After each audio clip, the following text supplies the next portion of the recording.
So far, we have studied it that kinematics is the branch of mechanics in which we deal about the motion without discussing the cause of it.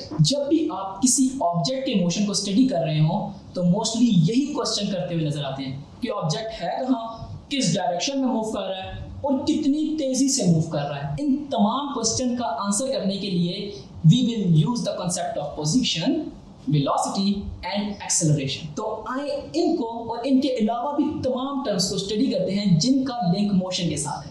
तो सबसे पहले position को discuss करते हैं। Actually जो term position है ये describe कर रही होती है location of an object with respect to some reference point, और इस रेफरेंस पॉइंट को हम ओरिजिन कहते हैं। देखिए, रेफरेंस पॉइंट की वजह यही है कि हम इससे अपनी डेस्टिनेशन को लोकेट करना चाह रहे होते हैं, और रेफरेंस पॉइंट या ओरिजिन हमारा as a starting point treat हो रहा होता है।